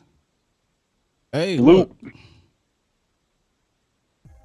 Some people, I guess this left guard spot is such a glaring issue that it derails the outlook of the team. I wasn't trying to go that far. When we talk about the line, we're just kind of dissecting the line, right? It is one of the question marks, the left guard spot, but maybe I should put a poll up here. You know, how many of y'all feel that way? How many? Because, one conversation we weren't having was the kind of overall outlook of the situation of possibly this happening. And New York kind of brought it up. He believes the left guard question mark puts a damper on the season. He doesn't think the Cowboys can get it done because of left guard. I say, if you can't overcome one spot on the offensive line, specifically left guard, then you were never the team you thought you were in the first place. Yeah, I truly do believe that. Would it be awesome to have 5 dominant dudes up front? Yes, but that just is never the case. And the Cowboys, last time that happened was 14, 16, something like that, where you have 5 man. Doug Free, your 5th offensive lineman. That's wonderful. But that's not the reality in the NFL. Even in Philly, and that's why I brought up Stoutland. Like, Jordan Mailata, he cool. He good. Micah whooped him though. But nah. I just think that if you can't overcome a deficiency like left guard, you never were one of them teams. But I put up just a verbal poll. I won't put it up in here. Left guard. Do you believe left guard will derail this team? I do not. I do not believe left guard will derail this team. Will left guard derail this team? Let me see. Jeremy said, I'm not that worried at left guard. I'm not that type of worried, but obviously it's a question mark. Tino says no. Well, I'm not going to call my man New York stupid, Dustin. And he's concerned. Elezra says no. It's the wee woo. Andrew, nah.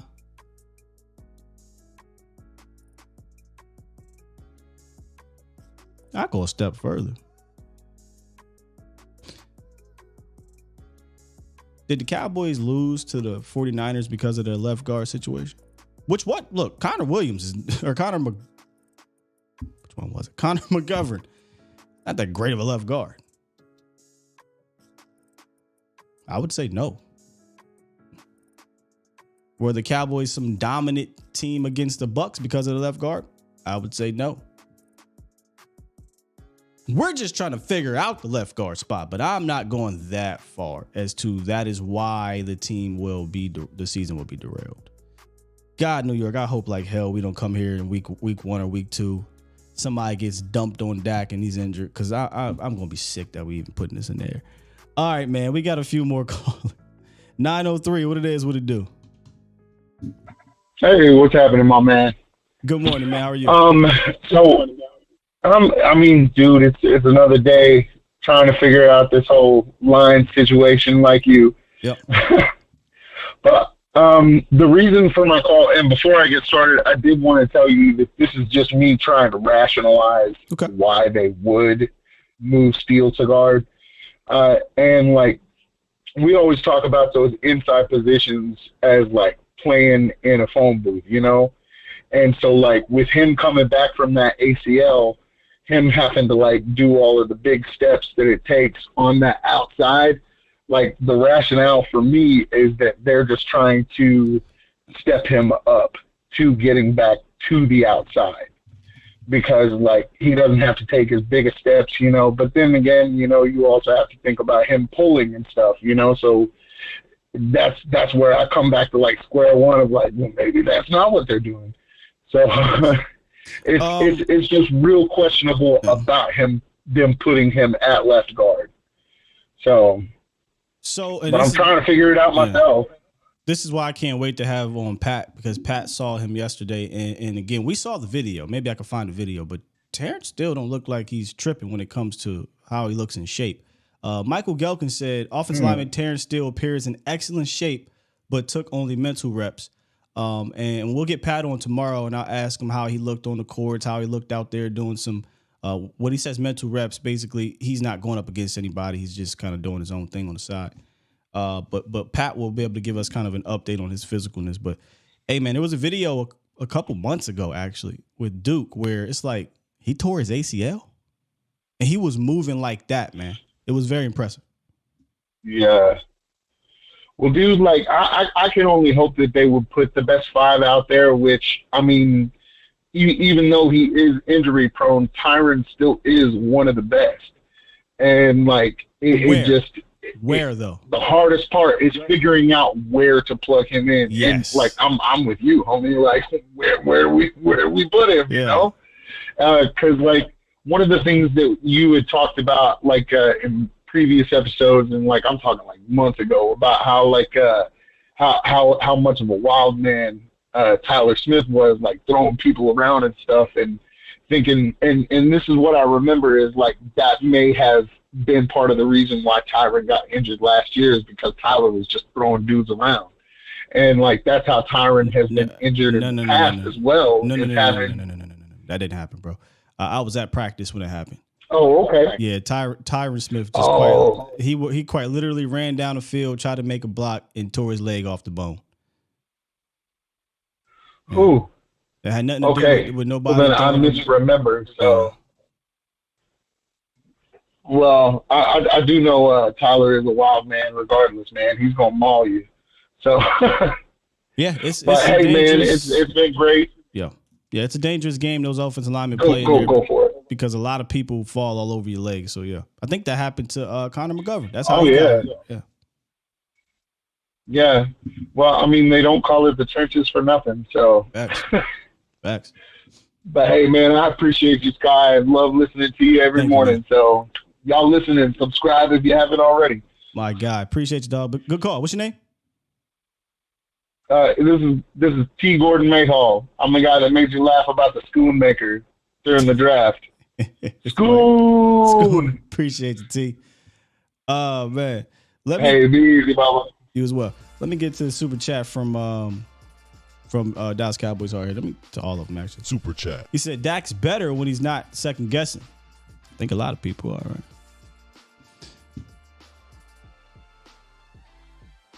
Let me find. Yep, I know I missed a few more. Damn, I missed actually a lot. Okay. Let me get to the super chats, and then we got 2 more callers here. Fascinating discussion today on this office line. And again, look, I'm gonna completely admit we're most likely overblowing this whole thing because it's one practice that they've seen, and we don't know what's going to really happen here once we get the pads on and still gets back. But it's worthy of discussion. Smoke one, drop one. Super chat. Drop 20. Appreciate you. Said, get a camera, man, and we will find a left guard in this training camp. And I would not be surprised if it's Bass. Laughing like shit. It's another guy. Throw his name in the hat, in the ring. Sully drop one. Super chat. He said, all the versatility is cool on the O-line, and I understand why we need it. But this is why I just want actual position guys. We overthink the position flex. Yeah, we are a big position flex team on both sides of the ball. In a way, though, Sully, like we've seen since 2020, this team is just never really going to have a guy like Tyron Smith play consecutively, and you need to be prepared for that. And I think Dallas learned this lesson last year. They weren't prepared for it, but fortunately, Tyler Smith was able to step up to the plate and play well enough for the Cowboys. Chris dropped another one. Super chat. He said Sam Williams was getting off on Maliata as well. Yeah, and I bring up Maliata and Samalu because those dudes aren't some all-world beaters, but they're surrounded by the Kelseys and the now Dickerson was pretty good, but Lane Johnson, and they got Jeff Stoutland. And that's what I was trying to explain to New York. Like, you can't name me some of these other top teams' offensive linemen, but we're Cowboy fans, right? So as Cowboy fans, we're going to dissect every little thing and worry about it's like being a parent. If you got kids, man, you're worried about every little thing when your kid goes out there in the world. Every little tiny thing. And you kind of got to keep yourself busy to not worry about this crazy ass world and what it could do to your child. But in reality, as long as you prepare them for the world, it's not a guarantee that everything gonna work out. But 9 times out of 10, normally they'll be able to get through this world and be fine. Same thing with the Cowboys. Like the Cowboys, look, we dissect this. We understand these are kids. So we're looking at every little thing that bothers us about it. But in reality, the rest of the entire National Football League has probably these same exact questions. Man, who's our left guard? Who's our center? Even the top guys.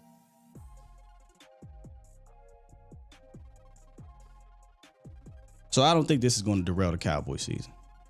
Now I'm going to be on edge like, please, Lord Jesus, please don't let this derail our season. Go give me a left guard. I still got 903 on the horn. My bad, 903. Stephen Clark dropped one. Super chat. Love the show, man. Appreciate everything you do for the entire Cowboys community. Big ups. Thank you, Stephen Clark, for the $5 donation. Appreciate that, man. Somebody got to speak for us. Our community is speaking for us because the big wigs, the big letter networks, they're not talking about this type of stuff, man. Hell, they barely talking about our big moves, but it is what it is.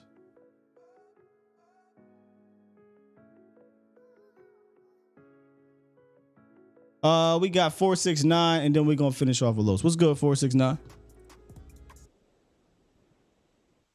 Hello. You are live. Hey, first time calling in, brother. I ain't gonna lie, I'm pretty nervous. I think got 400 people watching, so it's like I'm on a TV show right now.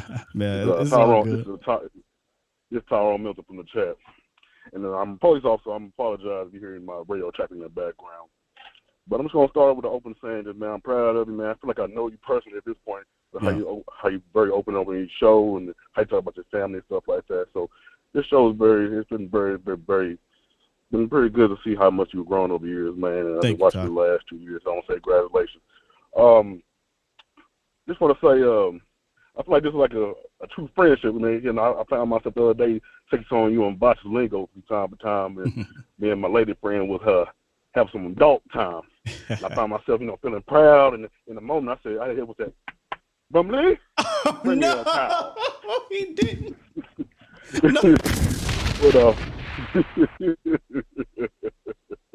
Hey, Vach, I hope you in here, dog. I hope you heard that. Go ahead, dog. But just going on to the thing, just part of the Tyler Smith thing, I think we look at this the wrong way a little bit. I think we should also be looking at this part. We know some stuff. I think we look at the Cowboys front office like they are a hierarchy and they know everything. We don't know something. We all knew last year when Tyler came in, he was not going to be the best tackle. He'd be better at left guard. But when they brought him in, they seen how talented he was at left tackle. And I don't think the front office really expected him to be that good. And I think they see a lot of potential in Tyler to keep him there to the point where he could be a Pro Bowl offensive tackle. And I think left tackle is the most important part of the offensive line. So I think they feel okay by just rearranging the line. And I don't think they feel comfortable enough by putting Tyrone Smith. I think they feel comfortable not putting Tyrone Smith as a swing tackle because who puts a Pro Bowl tackle on the bench? So I think, like you said, I think they feel like left guard is a least important part of the line, and they feel comfortable putting still at left guard to be more of the run blocking run blocking guard. And just like somebody said in the chat, they said to be one of the more easiest places to recover from ACL, due for the lateral movement and so forth and stuff like that. Fair, all fair points, especially with Tyron Smith. Look, I'm all for it if they want to continue the development with Tyron Smith. I keep saying Tyron. 73. Tyler Smith at left tackle. I get that. And that's why the question was posed months ago, what to do with Tyler. I said, look, to me, it don't matter. Just pick a spot and I can get behind it because he proved to me that, with his work ethic, with his talent, that he'll be able to ascend to being a staple at whatever spot you want.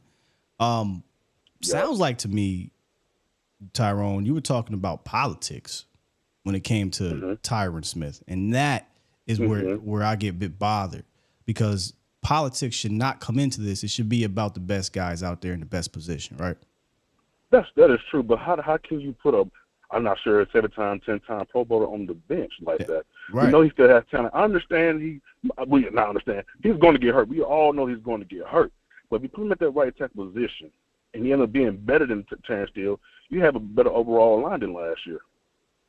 Okay, that is a positive way to look at it, and maybe that I haven't done that enough, right? Like, what if Tyron Smith is a better right tackle than Terrence? I'm not going to lie to you. I'm confident in saying that Terrence is a better right tackle than Tyron. But what if the other side happens? What if Tyron is? You do technically improve at that spot, but then what do you do at left guard? Are you putting Terrence at left guard? And if that's the case, maybe you just hope that Terrence kind of could get it together and be good enough. He doesn't have to be all world, but be good enough. So look, I'll lean into that with you. Yeah, I think that's okay. I think you have to look at your football team. You have 22 players that can be on the starting field. You cannot have a Pro Bowl position at every position. You can have a first-round pick at everything. You're going to have hosts. So as a general manager, you have to choose what positions do you find less value in. I guess they saying left guard and middle linebacker, and for years safety was one of those, and they focus on everything else. So I think they probably they're going in the right direction.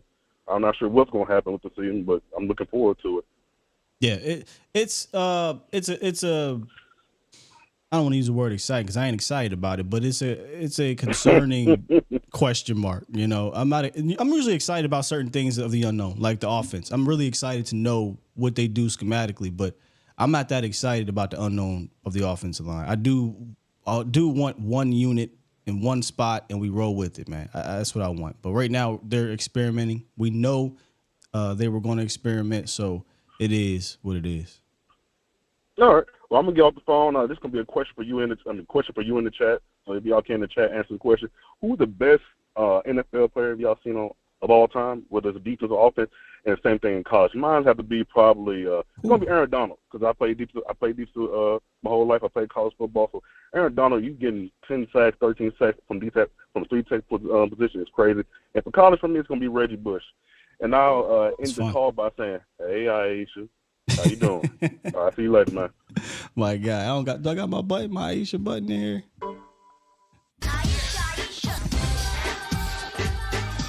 Aisha got fans, man. Tyrone, man, good call. And it's crazy. That's your first time calling? Bro, I feel like I've been rapping to you for years. I thought for sure that you called in before, man. Fantastic call. Appreciate your support. You definitely been here.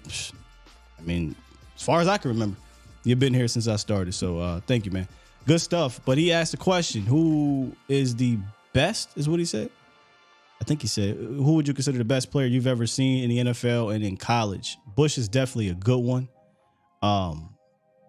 Man, I remember Vic coming up too in college. Peter Warrick was nasty.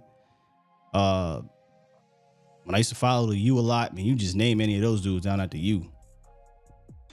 It's a good question. Definitely for the old heads in here. And in the NFL, who is the best player you ever seen in the NFL? I know Deion gets a lot of attention. Jerry Rice gets a lot of attention. I mean, it's so many, man. But fantastic question. Maybe one of those questions we can have some fun with on a Friday type show. Is 2i in here? Let's see here. Stetson Benny, get out of here, man. Nah, you did great. And I say this every time, Tyrone, to people that call it. I get it. I used to call in the CBS, ESPN, same damn way. But what I try to do is just make it, we just rapping, dog. We just talking. I half the time I forget there's about 400 people in here. You know, because we just talking. That's the thing about this show, is I always say, man, let's talk it out. We just having, I don't want to say it's quite cooler talk, but we always trying to figure things out. So appreciate you, big dog. Charlie Ward, yeah, it's a good one. Work done. LT in the NFL is a good one too. Barry Sanders, come on, man. It's so many. So many. Troy said, with the best five at their best, who is our weakest link? Tyler, Terrence, Biotish, Zach, Tyron. Oh, at their best, I think it's Biotish. That's a dope question. With the best five at their best, who's our weakest link? Yeah, I'm going to go with Biotish. And it might have to be between Biotish and Tyler, because the center position is so tough. But, I mean, if Tyron Smith is at his best, I mean, we're talking about one of the best. Zach Martin, Zach, I think Terrence, and I feel about Terrence, so it'll be between Tyler and Biotish. Slim said, Asim, Awesome Richards. I keep saying Asim. Awesome Richards is a better left tackle now than who? Better left tackle now than who? Vince Young. I thought about Vince Young too, but I don't think he. Oh, he did. See, Doc, he ain't the best college player ever, dog. Come on, man. Marcus Rowe, drop one. Super chat. Marcus said, great convo, Sky. Hope Tyron stays healthy and plays left tackle. Leave Terrence at right. Play him when he's ready. Why pick up all the O-line? Why pick up all these O-line and not coach him up? I think that's what we all want to see. But if not, we got to figure it out. Man, rest in peace, Sean Taylor, TC. Slim, who is Awesome Richards better than at left tackle?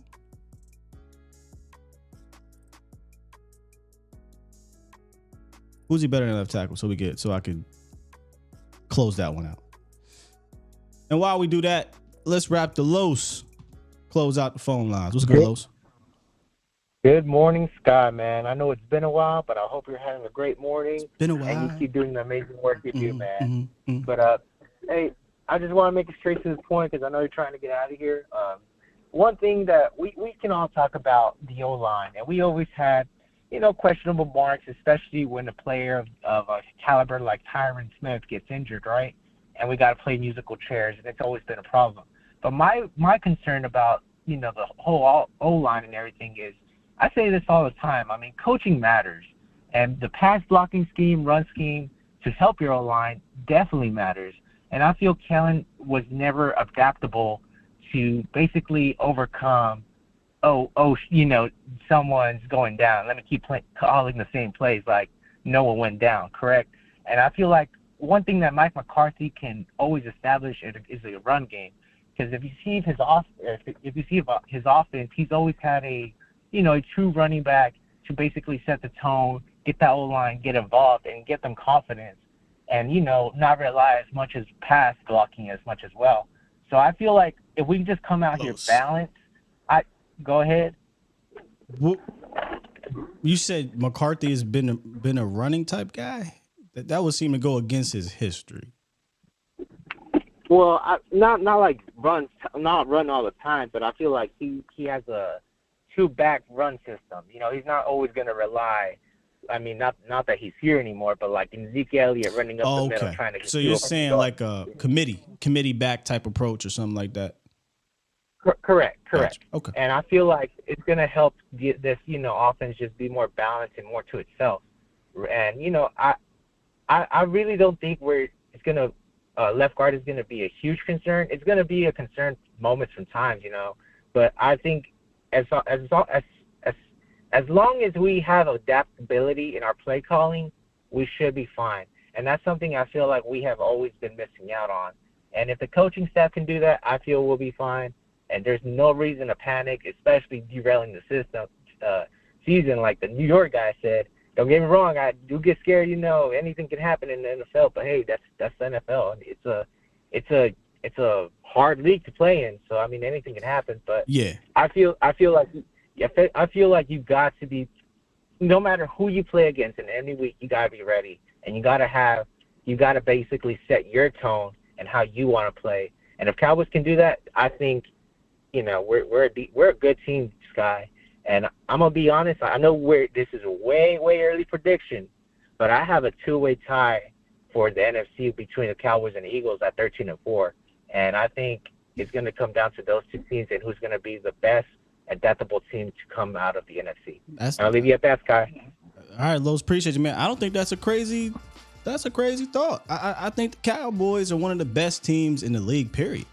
But if you want to narrow it down to the NFC, they're 100% one of the class of the NFC.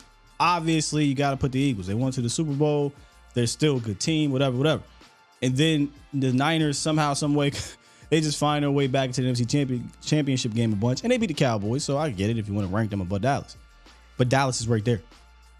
I mean, it's just about getting over that hump. So, yeah, I don't think that's crazy, Los. They were 12-5 last year, had the opportunity to be 13-4, 14-3 if the ball bounces their way. So, not at all. Dallas Cowboys dropped 2 and said McCarthy's a balanced head coach, a very balanced head coach, smart as hell. His past, he was not. His past, he was a very pass heavy play caller. But I think, and maybe I'm just living in my fandom here, but I think that much like Dan Quinn, Mike McCarthy, years removed as a play caller, having, stepping back and getting back and down into the lab, he understands he's got to do things a bit differently. And maybe he understands his team too. You heard him. He said, I want to run the ball to help my defense. I don't think that means he wants to run the ball 40 times a game. I just think he wants to be able to remain balanced and complimentary. He wasn't very complimentary early on in his tenure from a consistency basis, but I think in Dallas, I think he'll be more complimentary for sure.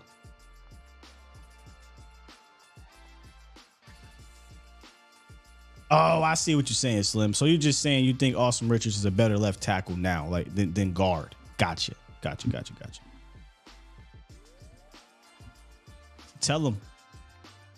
My lady says Sky's music catalog has range, super range. You must have heard me when I said it's been a while. Man, look, when we have our music nights or we in the car, we can go from Hove to AC/DC. It don't matter, man. The range is crazy. Vach, no. I was surprised. Look, I know Vach is music guy, but I was surprised he had that part of the range. I didn't expect that when we was down there, man. Got a lot in common. All right, look, that's it. Good show. It actually ended up being a lot better than I expected. I didn't know that this conversation would really drive. I thought it was going to be Kelvin Joseph's conversation that would drive the show today. It was the offensive line. And I get it. The offensive line is an important part of what Dallas wants to do. Good calls today. Fantastic super chats. Y'all always kill it in the chat. And I say this and I mean this, man. These shows, these May 31st, June, whatever. These shows are for the diehards, man. For the Bomb Squad. Bomb Squad! I missed one more. Let me refresh these. But yeah, man, these shows are for the diehards. And I appreciate y'all because not everybody wants to sit through talking about your second string left guard half the damn show, but y'all do it. Y'all the best. Smoke dropped one on the way out. Drop 10. Super chat. He said, folks have to let Tyron get his mental back. After playing left tackle all these years, he was a hell of a right tackle at USC. So we'll see. I mean, look, I'll use the term, and I appreciate my guy Vosh for it, because I be having conversations, man. Fair enough.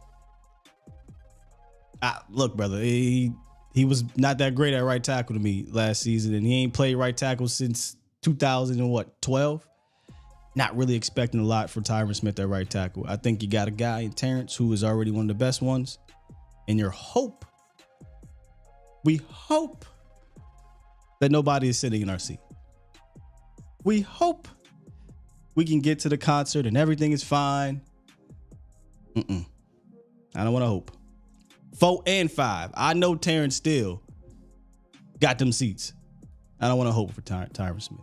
But I know he can play left tackle. I do that. I do know that. Nah, we got all the super chats. I believe we are at 31. I got smokes earlier.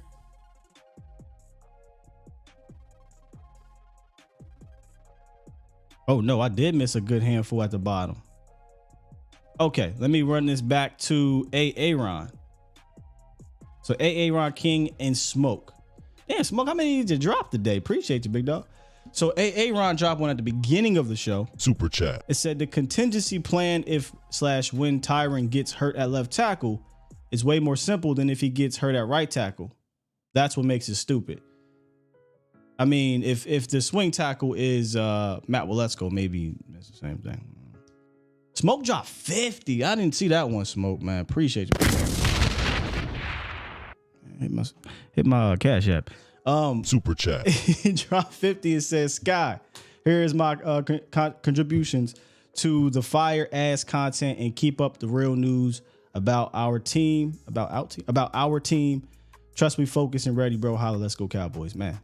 You dropped 100 yesterday. You dropped like 100 today. Man, I appreciate your contributions to the show. And then King, did I get you, King? I switched it. That was King Element's super chat about the contingency plan. Aaron said, we're missing the obvious if it's to keep Tyler Smith at left tackle. And now I think we good.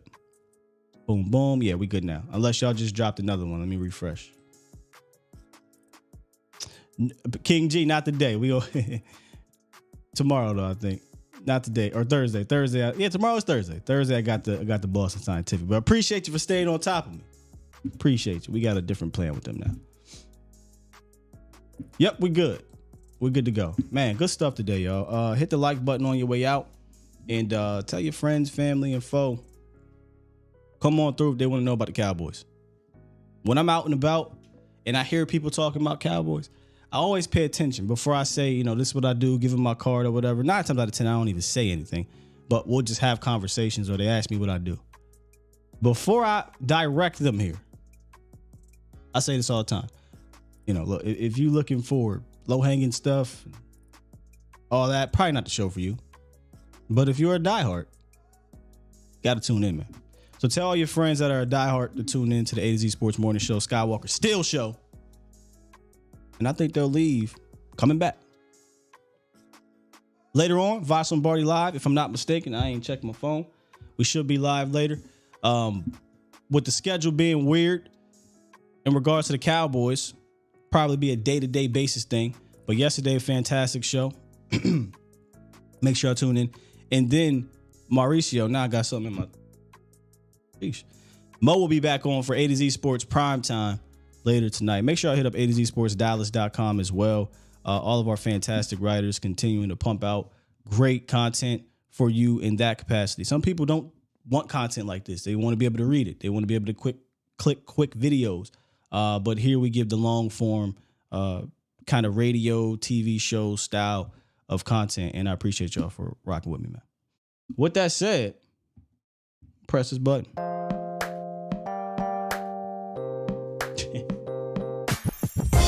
I wear a do-rag every single day, though. Wave cap, not so much. I had braids back in the day. Two different things, believe it or not. Some people don't believe that. Fred Sanford. Thank you, Chris. We out here. Love y'all, man. Peace.